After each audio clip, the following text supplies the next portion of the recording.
Hi food lovers, చిటికెలో చేసుకునే రెసిపీస్తో మీ ముందుకు వచ్చాను. చాలా సింపుల్గా, ఈజీగా, అలాగే ఫాస్ట్గా ఈరోజు మనం చేసుకునే రెసిపీ గోధుమ రవ్వ బిసిబెళే బాత్. దీనికి కావలసినవి: ఒక గ్లాసు గోధుమ రవ్వని 3 గ్లాసుల నీళ్ళల్లో వేసి ఉడికించుకోవాలి. కుక్కర్లో పెట్టుకొని 4 విజిల్స్ వచ్చే వరకు ఉడికించుకోండి. ముప్పావు గ్లాస్ కందిపప్పు ఉడికించుకున్నది గోధుమ రవ్వతో పాటుగా ఉడికించుకోండి.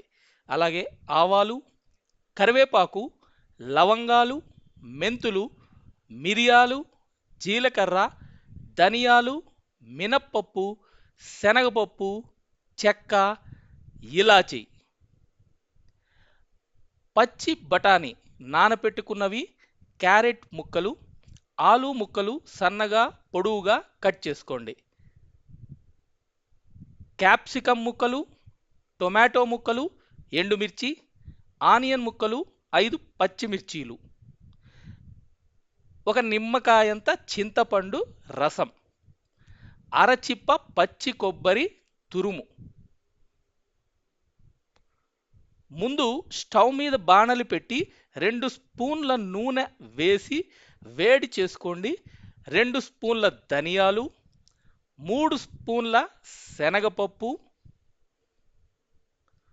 2 స్పూన్ల మినప్పప్పు, అర స్పూన్ మెంతులు, అర స్పూన్ మిరియాలు, ఒక 6 లేక 7 ఎండుమిర్చీలు, 1 స్పూన్ జీలకర్ర, చెక్క, లవంగాలు, ఇలాచీలు, పచ్చి కొబ్బరి తురుము, కొంచెం పసుపు వేసి వేపండి. తీసి పక్కన పెట్టుకోండి. చల్లార్చి మిక్సీలో మెత్తగా గ్రైండ్ చేసుకోండి. ఇప్పుడు బాణలిలో నూనె వేసి వేడి చేసుకున్నాక పచ్చి కొబ్బరి, క్యాప్సికమ్ ముక్కలు, ఆనియన్ ముక్కలు, పచ్చిమిర్చి వేసి వేపండి. తరువాత మిక్సీలో రుబ్బుకున్న మిశ్రమాన్ని వేసి కలపండి. టొమాటో ముక్కలు, ఆలు, క్యారెట్, పచ్చి బఠానీ వేయండి. ఉంటే బీన్స్, నూలుకోసు ముక్కలు వేసుకోండి. కాసేపు అవగానే ఉడికించి పెట్టుకున్న కందిపప్పు వేయండి. ఇప్పుడు గోధుమ రవ్వ వేయండి. చింతపండు రసం,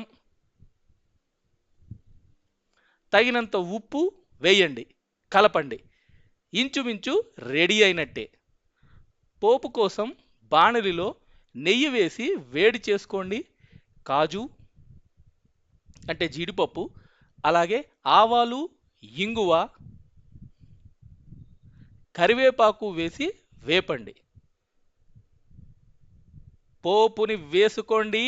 అంతే, గోధుమ రవ్వ బిసిబెళే బాత్ రెడీ. వేడి వేడిగా తింటే అద్భుతంగా, అమోఘంగా ఉంటుంది. నోట్లో నీళ్లు ఊరుతున్నాయి కదా, ఇంకా ఆలస్యం ఎందుకు? వెంటనే చేసుకుని తినేయండి. అకాడమిక్స్లో సూపర్గా స్కోర్ చెయ్యాలంటే రావాలి మ్యాథ్. వారంలో ఒకసారైనా తినాలి గోధుమ రవ్వ బిసిబెళే బాత్. మీరు కూడా ఇలాంటి కామెంట్స్ చేయండి. మరొక అద్భుతమైన వంటతో మళ్ళీ మీ ముందుకు వస్తాను. Bye bye.